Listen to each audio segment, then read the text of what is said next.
What's up, survivalists? Jason here. Today I'm going to show off my rope lighter.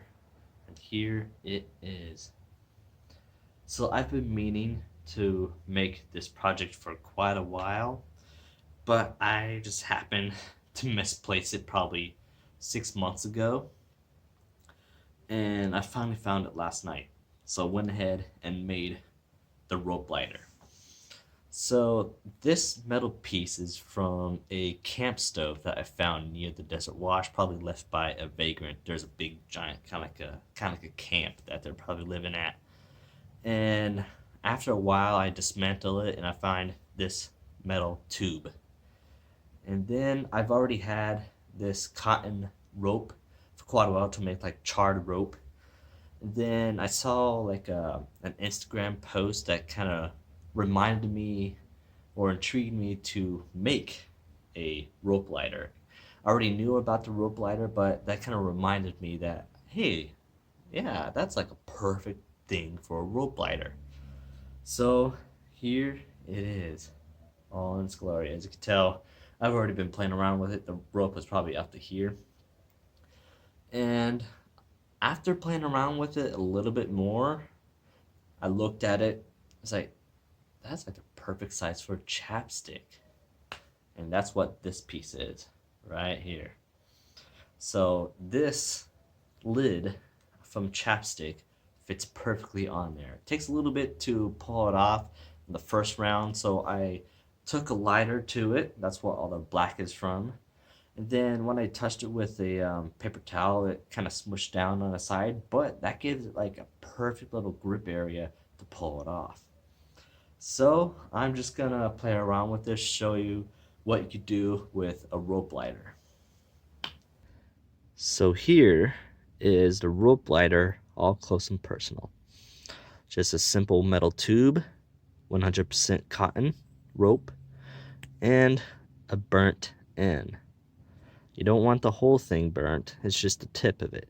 So what I like to do is just have it out as much as you probably would with actual chapstick, which is pretty much the whole concept of pushing the rope through, just twisting and pushing it out. So you could take any type of spark or heating element and put it right into there. And you can see it just lights right up.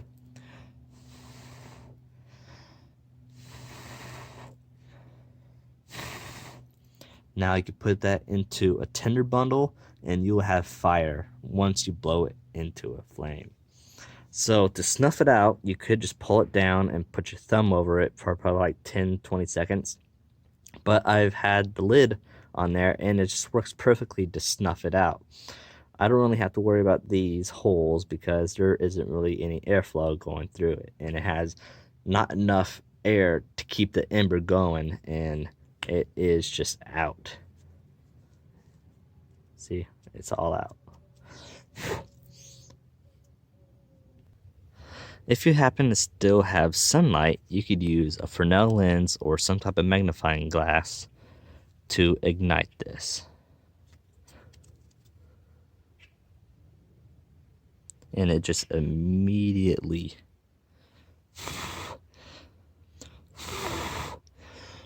lights it up.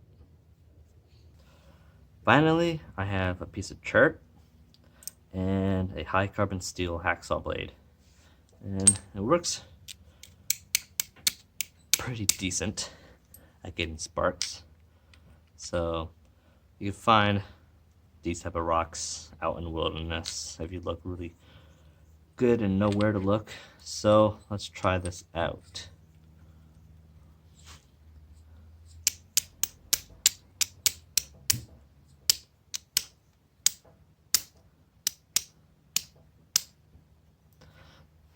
Okay, that landed straight on there.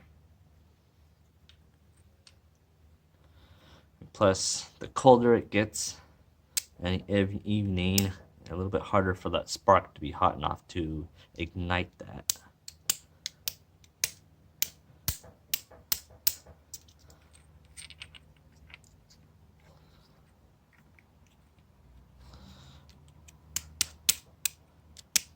There we go, finally.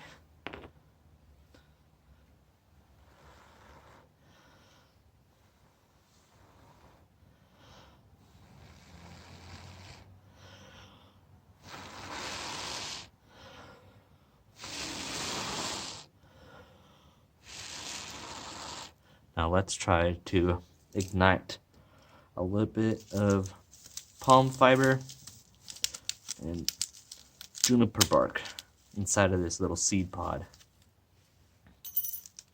And plus, a little hint or tip, if you happen to have some already charcoal inside of your fire pit from like the later than night, you could literally just put it right into the charcoal. Usually you want stuff that's a little bit crumbly, kind of like little squares inside of it. Yeah, it usually means like it was a little bit more punky.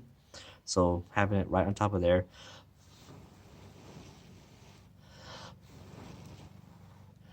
immediately right there, you have a second coal just in case something happens to this. So let's put this right into the fibers. Let's push this out a little bit more.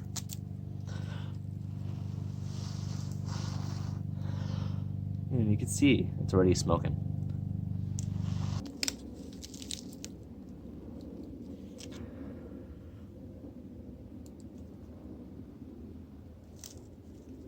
This is the part where you want to snuff this out. You already have this right here. Oh wait, that's already out. But you can add this to that ember that you already have inside your tinder bundle, and it will extend that as well.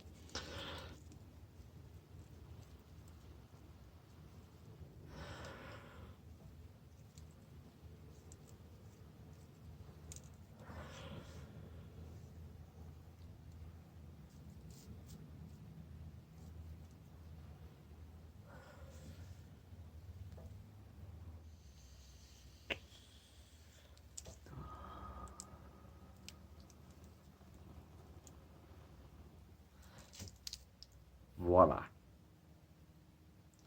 And you have flame. So that was my rope lighter. I hope you enjoyed this video. I really liked this method of fire starting. It's really easy to make, but also it didn't really cost me anything to make. It's really stuff that I had laying around. Then also probably the con of this one, it did take a little bit longer to blow it into a flame because it's just tapping it onto the pieces of tinder and not really inside of it. So taking probably like a little bit of punk wood, or like I said, this piece of really crumbly charcoal into that really extends the flame and gets it inside of it. So that's probably the only con about that, but other than that, it is really cool. So I want to thank you all for watching. See you in the next one.